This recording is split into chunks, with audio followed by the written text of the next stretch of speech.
Hi friends, welcome back to my channel. ఈ రోజు recipe వచ్చేసి 15 నిమిషాల్లో చేసుకునే టేస్టీ టమాటో రైస్ అయితే చూపించబోతున్నాను. చాలా సింపుల్ గా మార్నింగ్ టైంలో ఎక్కువ హడావిడి లేకుండా లంచ్ రెసిపీని అయితే ప్రిపేర్ చేసుకోవచ్చు. అలాగే నైట్ అన్నం మిగిలిన ఇలా టేస్టీగా చేసుకొని అయితే తినొచ్చండి. టమాటో రైస్ కి బెస్ట్ కాంబినేషన్ అయిన ఆనియన్ రైతాతో సర్వ్ చేసుకుంటే ఇంకా సూపర్ గా ఉంటుందండి. తప్పకుండా ట్రై చేయండి. ఇక లేట్ చేయకుండా రెసిపీ ప్రాసెస్ అయితే చూసేద్దాం. ముందుగా ఈ రెసిపీ కోసం కొంచెం పండిన 4 మీడియం సైజ్ టమాటాలని తీసుకొని ఒక మిక్సీ జార్ లోకి అయితే వేసేసుకోండి. ఇలా ముక్కలుగా కట్ చేసి వేసుకున్న టమాటాలని మరీ మెత్తగా కాకుండా ఇలా కొంచెం కోర్స్ గా అయితే గ్రైండ్ చేసుకోండి. చూడండి, ఇక్కడ చూపించిన విధంగా మధ్య మధ్యలో టమాటా ముక్కలు ఉండే విధంగా అయితే గ్రైండ్ చేసి పెట్టుకోండి. అలాగే ఈ రెసిపీ కోసం ఇక్కడ నేను ఇద్దరికి సరిపడా రైస్ నైతే ముందే కుక్ చేసి పెట్టుకున్నాను. ఇక్కడ నేను నార్మల్ రైస్ నే యూస్ చేస్తున్నానండి. కావాలంటే మీరు బాస్మతి రైస్ తోటైనా చేసుకోవచ్చు. ఇప్పుడు స్టవ్ పైన ఉన్న కడాయిలోకి 2 టేబుల్ స్పూన్ వరకు ఆయిల్ అయితే వేసుకోండి. అలాగే 1 టీ స్పూన్ వరకు నెయ్యి కూడా వేసుకోవాలి. నెయ్యి వేసుకోవడం వల్ల టేస్ట్ ఇంకా బాగుంటుంది. ఉంటే మాత్రం తప్పకుండా వేసుకోండి. ఈ ఆయిల్ బాగా వేడయ్యాక కొద్దిగా జీలకర్రను వేసుకోండి.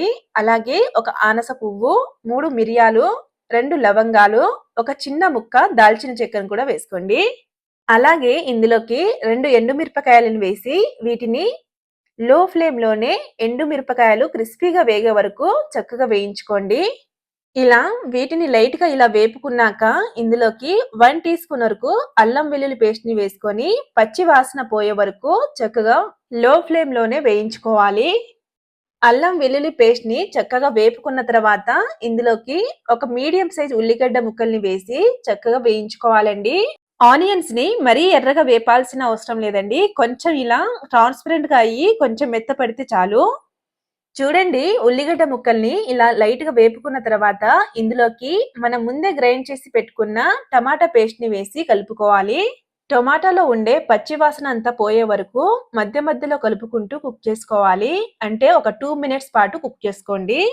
కొద్దిసేపు ఇలా కుక్ చేసిన తర్వాత ఇందులోకి ఒక రెమ్మ కరివేపాకు, అలాగే 5-6 పచ్చిమిర్చి ముక్కల్ని కూడా వేసుకోండి. తర్వాత టేస్ట్ కి సరిపడా ఉప్పు, అలాగే కొద్దిగా పసుపుని వేసి మొత్తం అంతా ఒకసారి బాగా కలుపుకోవాలండి. టమాటా నుంచి ఇలా ఆయిల్ సెపరేట్ అయ్యేంత వరకు నెమ్మదిగా అయితే కుక్ చేసుకోండి. ఈ ఛానల్ ని ఫస్ట్ టైం చూస్తున్నట్టయితే ఈ వీడియోకి లైక్ ఇచ్చి ఈ ఛానల్ అయితే సబ్స్క్రైబ్ చేసుకోండి. అలాగే పక్కనున్న బెల్ ఐకాన్ కూడా ప్రెస్ చేయండి. ఇలా ఆయిల్ సెపరేట్ అయ్యాక 2 టీ స్పూన్ వరకు కారం, 1 టీ స్పూన్ వరకు ధనియాల పౌడర్, అలాగే పావు టీ స్పూన్ వరకు గరం మసాలాను వేసి మొత్తం అంతా ఒకసారి బాగా కలుపుకోవాలండి. కారంలో ఉండే పచ్చి వాసన అంతా పోయి ఇలా ఆయిల్ సెపరేట్ అయ్యేంత వరకు నెమ్మదిగా అయితే కుక్ చేసుకోవాలండి. చూడండి, టమాటా పేస్ట్ నుంచి ఇలా ఆయిల్ సెపరేట్ అయ్యాక ఇందులోకి మనం ముందుగా కుక్ చేసి పెట్టుకున్న రైస్ ని అయితే వేసేసుకోండి.